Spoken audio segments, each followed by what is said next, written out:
What's up YouTube, Crispy Charizard here, and today I'm making a video discussing the scientific reasoning and evidence behind the Pokemon egg groups that are used for breeding. For those of you unfamiliar, because this channel is of course meant for amateurs as well as experts, because not everyone knows everything about Pokemon. For the purpose of Pokemon breeding, you need two Pokemon that are of similar egg groups. Every Pokemon has one or two egg groups. That is, those that can breed. The ones that cannot breed are just piled into a group called unknown, like undefined, or basically the ones that just can't breed, we don't care about them right now. We'll just throw them into their own category. But as for the Pokemon that do breed, they are defined into 14 egg groups. One of those is Ditto, so we'll just say 13 defined egg groups. Now, the egg groups are very similar to certain Pokemon types, but they're not supposed to be that related. Some egg groups are more related to types than others. The first egg group is the bug egg group. Now, obviously the bug egg group is the most insect-like. Everything on here seems to be a bug type. I've gone over all the egg groups and I found anomalies in most of them. For example, in the bug egg group you will find Gligar, which is not a bug type. You'll also find Trapinch, Vibrava, and Flygon, which are also not bug types. Those are the only anomalies so far. There's Drapion, but it evolves from a bug type despite not being a bug type itself. So we can let that slide. Of course, I forgot about Gliscor, which evolves from Gligar. So Gligar, Gliscor, Trapinch, Vibrava, and Flygon, and maybe Drapion are the only non-bug types in the bug egg group. Now, the scientific evidence behind being a member of this egg group is that Pokemon body shapes and, animal kingdoms and stuff like that means if you're of the similar, I want to say, biological family, which I'm not an expert in biology, not at all. I guess it would mean that it makes breeding easier. This is Pokemon, not real animals, so it's not exactly like we can use the same standards. So, despite those anomalies, which I will be discussing for every egg group, this is by far an easy one to explain. If it is insect-like, it is in the bug egg group more or less. Next, we have the dragon egg group. As far as I can tell, the dragon egg group is not limited to dragon types, of course, but it is the most reptilian of the Pokemon. I'm not going to go and list all the non-dragon types because not all of them are dragon, so there's no point. But some of them are strange, like Magikarp, which of course I found to be part of the dragon egg group because it evolves into Gyarados, which is very dragon-like. There's Charmander's line, which does become dragon-like. There's Ekans and Arbok, which are snakes. I just figured that being reptilian in many ways is sort of dragon-like, so dragon egg group is for very reptilian Pokemon.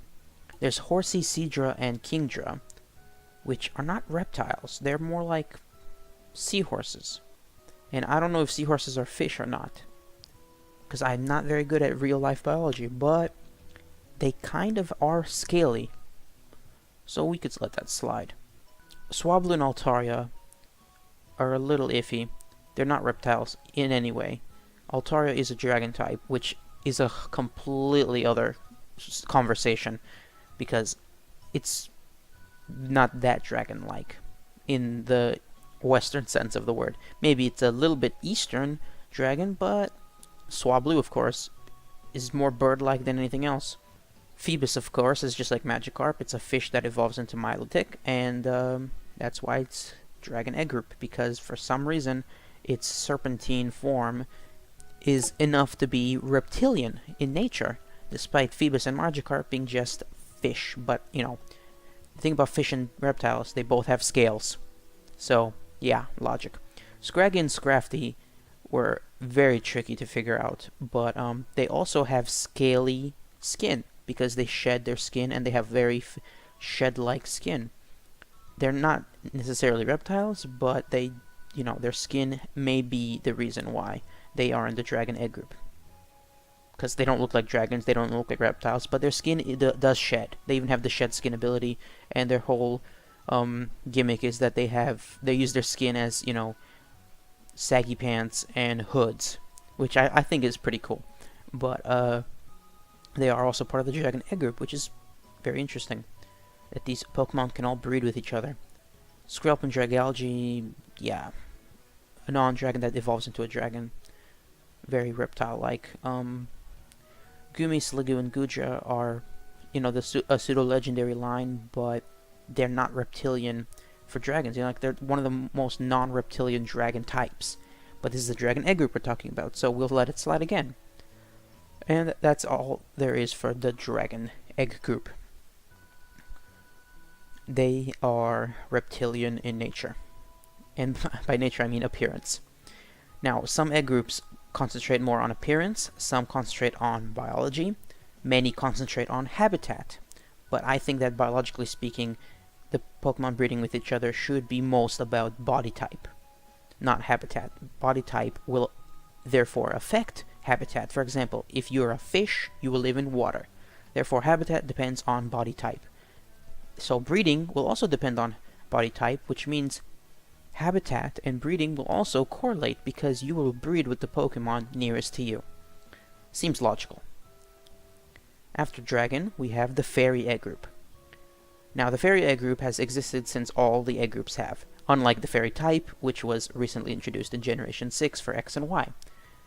Pokemon like Pikachu and Chansey and Hoppip, though not fairy types, are part of the Fairy Egg Group. I could not find any scientific reasons for the Fairy Egg Group's correlation, like, what do these Pokemon have in common? Until, well, it's not scientific, but what do you find? They're all small, or cute, or mystical. Pikachu, small and cute. Clefairy, small, cute, and pink. Togetic, kind of small and cute. Marill, small and cute. Jumpluff, small and cute. Snubbull and Granbull, small and cute. We'll let it pass. Shroomish and Breloom, well, I guess they're small and cute for mushrooms.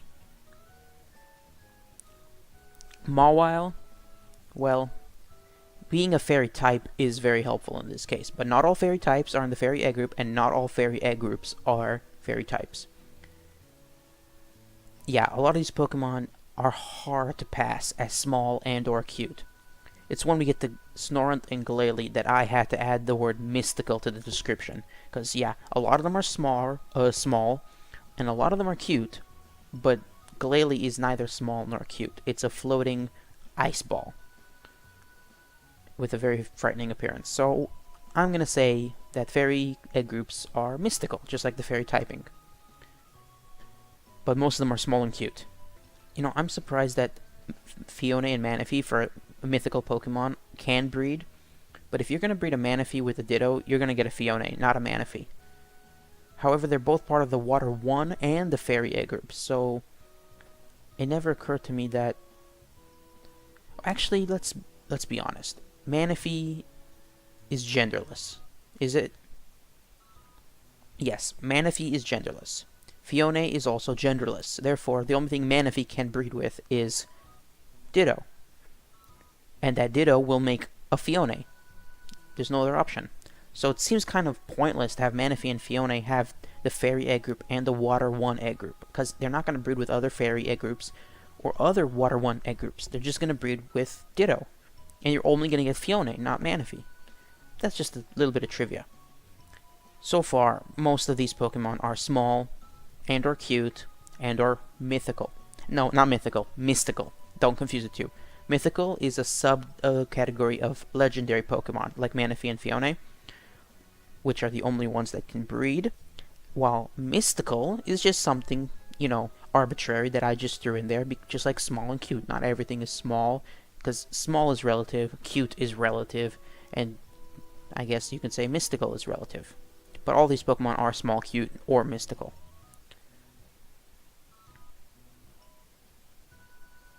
Including Pikachu. Next, we have the Field Egg group. Possibly the biggest egg group there is, if I'm not mistaken. Now, the Field Egg group is Very diverse. The body types range a lot. The habitats range a lot. The coloring ranges a lot. But the name gives a hint. These are all Pokemon that you might, by chance, find in a field. You have everything from rats to snakes to mice to foxes to moles to cats to ducks to dogs to ponies to birds to rhinos to bulls to squirrels to sheep to monkeys to fish to dogs to bears to mammoths, elephants, deers, cows, chickens, sloths, cats, dogs, whales. Okay, whales. I guess we found our anomaly. Just like we found Glalie in the fairy egg group and Gligar in the bug egg group and whatever we found in the dragon egg group. We found a field egg group Pokemon that shouldn't be found in a field. Wailmer and Wailord. This is a famous example. This is what allows Wailord to breed with Skitty, which is a famous meme. But you all have heard of it, because who hasn't? It's the whole Wailord on Skitty meme. LOL. Anyway, Wailord and Skitty are both in the field egg group. The reason for Wailmer and Wailord to be in the field egg group is strange, because the things that all of the field egg group Pokemon have in common, as you've probably guessed, is that they're all terrestrial. They can all be found on land. They walk, they run, and they jump on land because they like living on land. They have legs and they walk on land, for the most part. Many of them tend to be found in water. Many of them maybe float in the air or fly around. But most of them can be found on land for one reason or another, because they are terrestrial Pokemon. Terrestrial creatures that walk more than they do anything else.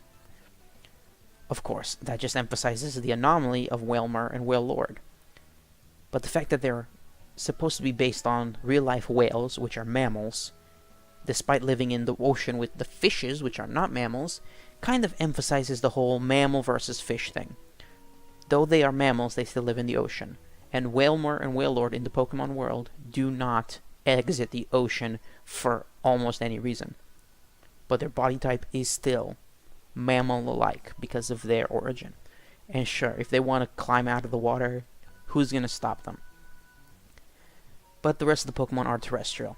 So I'm going to just cast a wide net and say that the field egg group are terrestrial Pokemon of, similar habitat, ranging in body types and other habitats, including whales. Go figure.